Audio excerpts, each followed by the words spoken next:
Jay, I got to say, when we think back on certain interviews we've done, you just get a smile on your face. And Dina LaPolt is that one. She is such a hoot. We love chatting with her. And, one of the things that certainly comes up is just really the changing face of really what is involved in legal representation. And she really covers so many bases. And as we, talked about and know, she, of course, started as a guitar player and was a musician like we both did. And, oh my God, I just love chatting with her. And this was, again, a wonderful conversation. Yeah, it sure was. This is our second conversation with Dina LaPolt. She started this new media company. She's got a book coming out. She's got a podcast. She's a force of nature. She's one of the co-founders of Songwriters of North America, SONA. She's been the force behind, many key music legislation, from the Music Modernization Act and the Elvis Act and the No Fakes Act. And we just absolutely adore Dina. We just think she's so smart and she's so fun to talk to, and she has so many great stories. So now, without further ado, here's Dina LaPolt, a special episode of the Your Morning Coffee podcast. Let it roll. Stand by for transmission. This is London calling. Wake up! The revolution is at hand! Your morning coffee is on the air. On the air. On the air. On the air. On the air. On the air.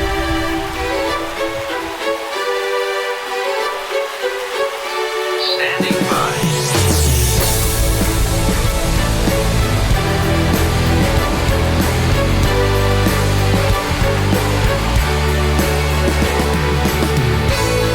Your morning coffee, the weekly music news for the new music business.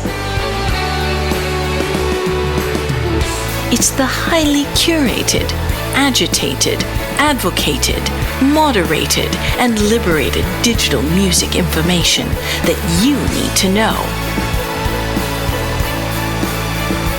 We are your digital music authority. And now from our studios in Hollywood, California, here's your hosts, Jay Gilbert and Mike Etchart.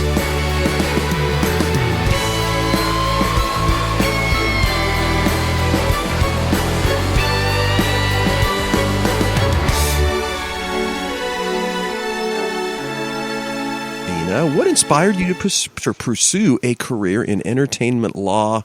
And how did you get started in this wacky industry? Wow, what a question. Well, I was a musician. I don't know if you know that, but I went to college for music. I actually went to the first college, Concordia College. I went on a guitar scholarship. Wow. I remember this now. Yes, so I did that. And obviously, I was so much better on the business side. And I gravitated towards that. When I was in college, actually, I started running the concert committee, and I loved it. I loved it. Back then, I graduated from State University in New York at New Paltz, SUNY New Paltz, and that concert committee was called Jedi Productions. And there were huge fields in New Paltz, huge fields, the soccer fields, and they called them the tripping fields. Back then, okay? We're dating ourselves. Shocking. Anyway, at the time, I was also working part-time for the drummer from Kiss. His name was Eric Carr. Sure. Yeah, the late Eric Carr. But he had a company called Street Gang Productions, and he managed all-female thrash bands. So I worked on a band with him called Harry Carey. And one day I was down at the KISS offices. This is before they relocated to LA. This is in New York. And Doc McGee comes in and Eric's like, yeah, Dina is from upstate New York as well because, Gene is from there. Paul's from Southern. They're all from upstate New York. Anyway, and I started talking to Doc McGee and he's like, yeah, like that college is legendary. You should get a flatbed truck in there and that's where you should rent the equipment. That's how you do have a concert. Anyway, he had all these great ideas, and I actually did it. And we booked Joan Jett and the Blackhearts to perform. It was spring weekend, 1987. I was running the concert committee. I put my band opening up before her. And here I am, 37 years. Wow. And Joan's a friend and a client, correct? Yes. The whole family, actually. And the best Laguna, who's her co-writer, producer, he was like everything. He still is. His daughter is Carrie Ann. And I used to play with her in the tour bus because I did a couple shows after that with Joan. And now I report to her. She runs Blackheart. So I report to her. Wow.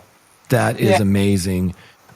Dina, we're really excited about your upcoming book. It's coming October 7th. And for those who haven't heard, it's called Street Smart, Succeeding in a Man's World. And I want to read for our audience the description I read on Amazon because I thought this was great. It says, a playbook that will teach you how to negotiate like a pro in high-stakes situations, build unshakable confidence, diffuse emotional triggers, and sharpen your instincts and turn even the toughest setbacks into stepping stones for success. Congratulations. I mean, I'm sure that was a beast putting together and writing this book. Tell us about the book. It was fun as hell.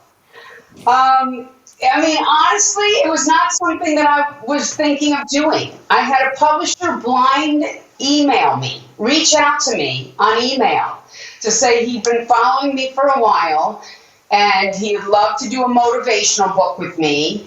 And he told me who he was, and I was like, who is this nutbag? And I actually forwarded it to a couple book agents that I work with.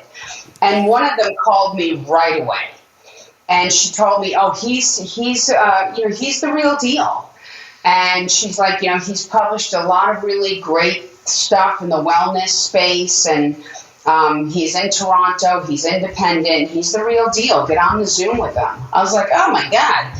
So I get on the Zoom with him and one of my partners, Kristen Wenning, and he lays it out. He's like, here's what he's like, I've been following women in the areas of entertainment, legal, tech, finance, medical, all these different women for years. And he's like, some I've published, some I have decided not to publish, and some I want to publish, and you're one of those people.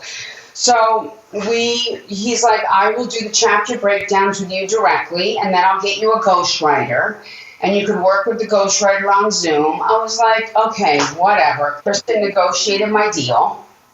Of course, I own everything. Okay? Shocker. Can't give myself substandard legal representation. So anyway, I worked on the chapter breakdowns with him, which was awesome. Over the holiday 2 years ago. And I told him I need a 2.5-year leadway because my life is so full, complete, and amazing. So he was down with the plan. So it's been 2.5 years almost. But so the first chapter, overcoming predispositioned obstacles. Second chapter, believe in yourself, put yourself first. Third chapter, take action, shit or get off the pot. Use your intuition and your emotional intelligence. It just goes on, and it's great. And it's interwoven with all my personal stories. Wow. And it sounds like it's more universal themes as much as it is entertainment. Oh, yeah. Do you guys remember the sports agent? He passed away. His name was Mark McCormick, who was really big. He started IMG. Okay, so he wrote a book called Never Wrestle with a Pig. And then the subtitle was Because You Both Get Dirty and Only the Pig Has Fun. But I got that book when I was in law school. And even though I didn't even play sports or wasn't involved in sports, it resonated with me so much. That's pretty much how the book is. That's my inspiration. Wow, so exciting. And of course, because you have so much free time, you also have a new podcast coming, The Stiletto Room, and you've appointed Samantha Gale Bullock as your executive producer and, of course, chief media officer. What can we expect from the podcast, The Stiletto? Well, that's interesting because, we've done so many books with our clients, and we've rolled up so many albums and TV show. And, it's all about... The product can be as amazing as, could be this brilliant product. But if you don't roll it out and market it properly, it doesn't go anywhere. It doesn't reach the masses. So I've learned from my fabulous clients in 25 years of running my entertainment law firm. So the podcast is basically called The Stiletto Room. And I have people on the podcast that talk about certain parts that I go through in the book. I have people on there that have built their businesses through complete adversity, that have become very successful. I've had activists on there. Clients on there that have been told they were going to fail and who, overcome all these obstacles. So it's a lot of that, and it debuts in the spring. So we've already filmed 11 podcast episodes so far. Wow. Yeah. How fun.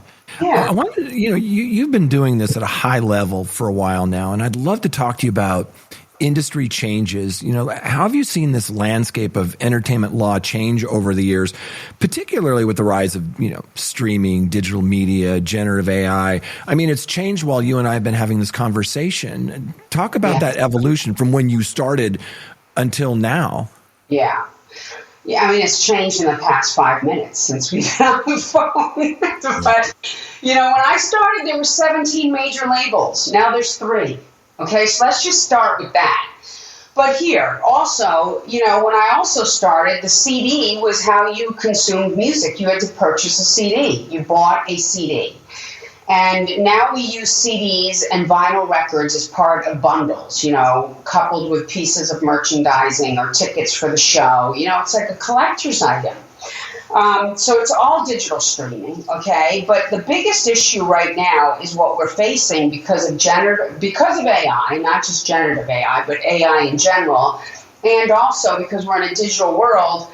What we're seeing that's really hurting the music industry and all of areas is, deep fakes. I woke up 2 years ago or a year and a half ago to a #1 song by Drake and 21 Savage, and I represent 21 Savage, as you know. And his manager texts me and says, "This isn't us." I said, "What?" Literally. I mean, and it was like trying to get the song down, coordinating with Drake's team and our label and our publisher, because there's no right of publicity, federal right of publicity. So one of the things that I'm doing now, which I'm very excited about, is I'm working on the No Fakes Act. And it's a bipartisan bill because it would create a federal right of voice and likeness, which is incredible. Fully licensable with statutory protection, just like copyright, just like trademark, because we don't have that. That is going to revolutionize the entertainment industry, especially the music industry, where we negotiate everything in a free market. Unlike film and TV, they have the unions and it's all, the studios and the streamers own everything, every performance. In music, we negotiate largely in a free market, even though songs are governed, by compulsory licenses. We go into creating music owning everything, whether you're a songwriter or you're an artist or you're a mix of both, So it's exciting. I'm excited about that. Yeah. And when you first start working with a client, do you kind of go into all of these sort of almost cautionary tales of things you need to be worried about and thinking about? Or are most of your clients kind of coming in knowing a lot of this stuff? That's a great question. Some clients are very business savvy and come in and right off the bat know they want to own and control everything. Because as soon as they get to me, they have somewhat of a notoriety already. And when you start getting famous, you get famous friends. And famous friends tell you things, So by the time they get to me, they pretty much have either owned everything or they've pretty much got it in their mind that that's what they want to do in the future. And that's always my advice. Like, let's own all your intellectual property. Because that's your currency. That's your social security that the government can't take away. Yeah. Yeah, exactly. Talk a little bit about some of the challenges that you face, because last time we talked to you, we were just sort of coming out of the Web3, NFT, DAOs, and all of that stuff. And it just seems like there's always new things on the horizon that hit you. That there may not be laws in place yet, for them, and you sort of and you're one of those people. You're a pioneer. You hit that stuff faster than most and try to negotiate and make sense of this stuff. What are some of the challenges like today that you're dealing with? Yeah, that's a great question as well, Jay. You're hitting it out of the ballpark today. But here's the thing. It was so interesting with the cryptocurrency and the NFTs because none of us could really wrap our head around how we're going to, own it, create it, it was like ephemeral. Like I couldn't get my head around what we need, and there we go. It was like a phase, and then there's all these scams and whatever. With generative AI, right away, it was very clear to me. It's like if we had a right of publicity, a federal right of publicity, or a federal right of voice and likeness, we can control and monetize a lot of this. Like it was like really clear. You know what I mean? So that's the big difference here. That's the big difference here. And intellectual property is a Republican issue. I mean, it's property, and so it's always bipartisan. I mean, the last time President Trump was president, we got the Music Modernization Act passed. It was a unanimous vote in Congress. And you were instrumental in the Music Modernization Act. Working on it, yeah. I mean, through the organization I co-founded, Songwriters of North America, we were a stakeholder. We had a seat at the table, and I learned so much working across the aisle and how that works, and it was pretty incredible. Yeah. One of the things that I'm kind of thinking about too is, when you started in the business as an attorney, it was fairly straightforward, the roles that you played, contract negotiations, things like that. It has changed so dramatically in the period of time. What are your, what does somebody coming into your position really have to know now? I mean, it is stunning, all of the different aspects you really have to pay attention to represent artists. Yeah, I mean, being a music lawyer, I mean, we do film and TV and fashion as well, but the music, being a music lawyer, you are in from the ground up. Like, that is a thing. Like, in film and TV, it's the agents, are the ones that are brokering everything, that are in charge of everything, and the lawyers might be on for visibility, but a lot of times we're brought in after everything has been developed and set, and, there's deals coming into place, and then we're brought in. And, okay, it's the exact opposite in music. The exact opposite. Like from the minute the record, there's a song that's created, or we are brought in from jump. So it's really interesting because we actually are involved very early on in building the artist brand as a business from the very early on. So these clients, these musical artists, they get to really learn how to build their business from very early on, and what's important and what's not important. It's great. This business is so complex by design. We find that we're always educating people and we're always learning things. If it's not the Music Modernization Act, it's like, what are neighboring rights? What's a copyright royalty board? There's all these, publishing and masters and all of this stuff. How do you stay on top of it? And how do you educate your clients and your team with all of this? Well, that's a great question. I mean, in the beginning when I opened my firm, it was like, what? And this was right at the precipice where we were crossing over to digital. And I was like, how the fuck am I going to learn all this? And I was like, I'm going to teach. And I taught it. Because when you want to become an expert, that's also chapter 9. Teach what you know to become an expert, okay? And I was at UCLA teaching in the extension program for 20 years. Mm-hmm. And the best part about teaching is that you have to learn it so well to teach it. But when I wanted to get information from the ground up, like I didn't know a lot of these big players, big record company executives or big managers or big lawyers. I didn't know them, or big agents. So what I did is I would invite them to come speak in my class.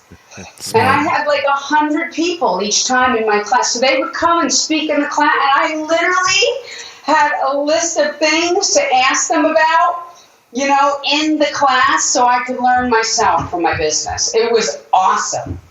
Yep. Wow. And almost everybody I asked to speak in my class came because everybody loves to talk about themselves. And it's UCLA. And Dina, that's what we're doing right here. I mean, we have you on, we have smart people on, and we ask them because it is evolving and it is changing so fast that you're absolutely right. I think in medicine they have this thing called, you learn one, you watch one, you teach one, or you do one or whatever. And you're absolutely right. When you're explaining something to somebody else, it sort of locks it into your brain a little bit more. Right. For sure.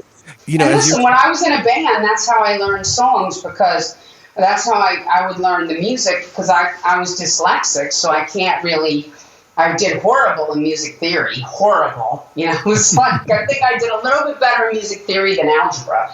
But I would teach it I taught guitar lessons to kids, so I would teach them songs, and that's how I would learn them and play them in my band. Oh, that's awesome. As you were talking about all the things that you're doing now, it strikes me that the lines are so blurred between in legal representation and management. I mean, it's really, in many ways you are functioning as a manager in addition. We try to stay in our lane. Okay? I'm sure. Because the managers out there, they have a whole bunch of shit show that we don't have to deal with. The marketing and the promotion and the rollout and the execution and the planning across all the different verticals. It is so much work. But because we're in from the ground up, we have this unique opportunity where we see all of it going on. And then sometimes the clients ask for our opinion, And we have to be careful because, just spurting out your opinion because you feel that way doesn't necessarily mean that you have the skills to say that. You know what I mean? So funny. I was just on a call with the head of marketing for Full Stop, Brandon Reek, and a manager that works there, Sean, and we were talking about this whole rollout of a merchandising plan for one of our clients, one of our big clients. And I was like, I felt like I just took a class. I mean, I literally got off that phone and, that Zoom for 40 minutes. And I was like, holy shit, that was incredible. Well, we've sort of noticed, Dina, that the lines have been blurring over the years. The roles and responsibilities, for example, a distributor, they never used to have a sync licensing department or give advances. Now they do. Those lines are blurring between what a label does, what a distributor does, and I would imagine what your role is. I would imagine there's a lot of things that you didn't do when you started that maybe you're guiding people on. Well, you know what the interesting thing is? The more successful you get, the more people want your opinion. So, and I use it judiciously. Because honestly, I could have the biggest person in the world, including Congress members, calling me for my opinion. And I could be irresponsible and just say what I want. You know what I mean? And you got to really think. You got to be intentional with your answer. Because if you don't really know, don't talk about it. Like say, let me find out and get back to you, and go and ask your experts. Like, hey, if we're going to roll out a tour in Europe, do we do a promoter deal like with Live Nation, or do we go to independent to all the different independent promoters? What do you think the best way is where we can control it and we can make the most money with, like, how do you think that could work? And da-da-da-da-da, you know what I mean? Because honestly, I could just spurt out whatever I'm thinking. And that's where you get, like, fake news, fake facts. Right. And then they'll listen to you. And then someone on the team is like, why are we doing this? It's irresponsible. And it's because somebody got out of their lane on the team and didn't get all the information. Yeah. That's an issue. I want to swing back around to the fact that you started as a musician. Both Jay and I did as well.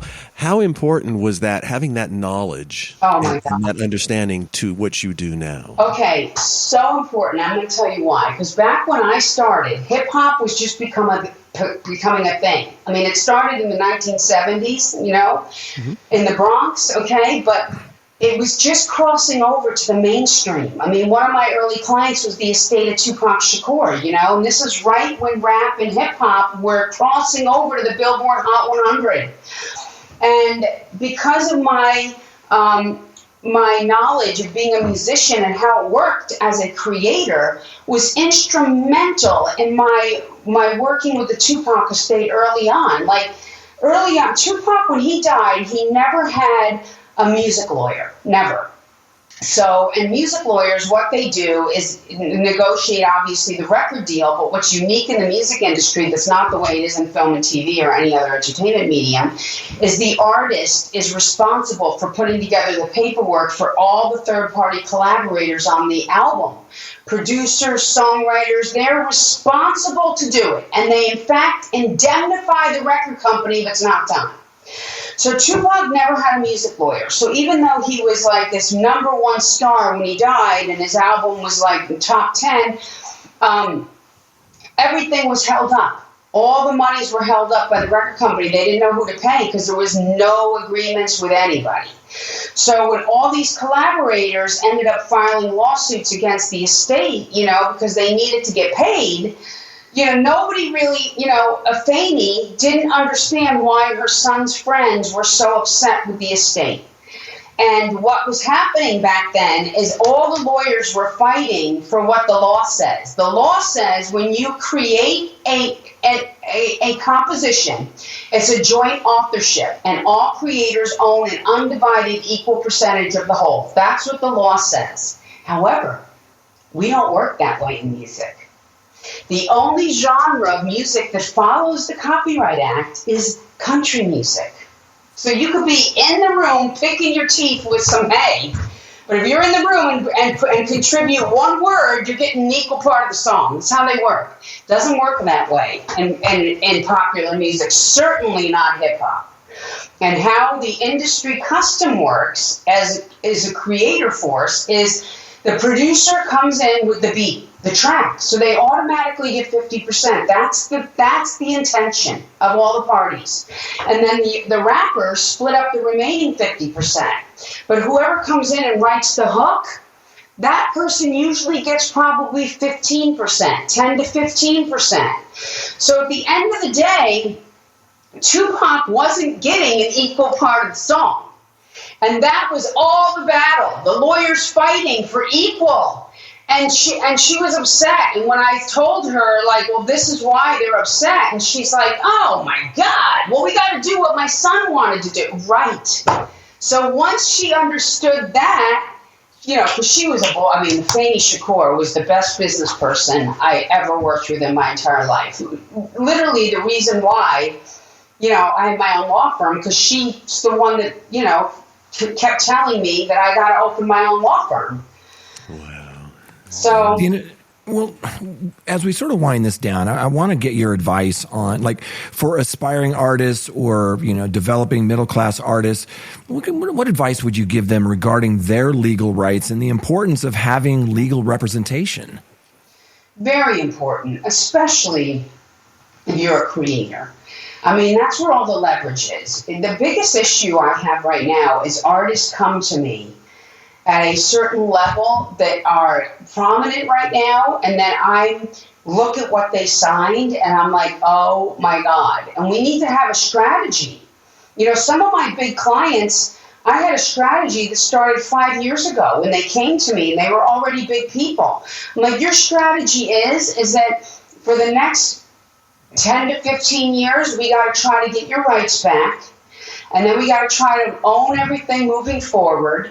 And then we got to try, so it's like all these different strategies, because they come to me with these agreements that they signed early on when they had no leverage.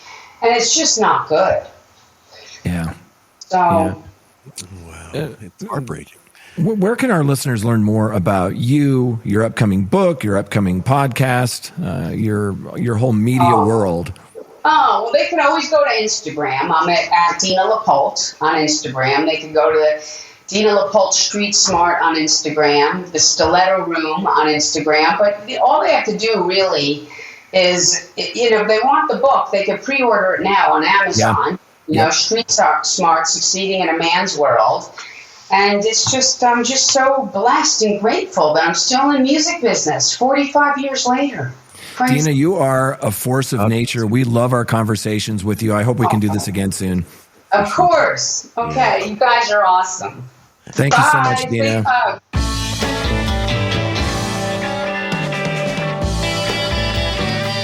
You've been listening to Your Morning Coffee, the weekly music news program for the new music business. Join Jay Gilbert and Mike Etchart next time for the digital music news you need to know.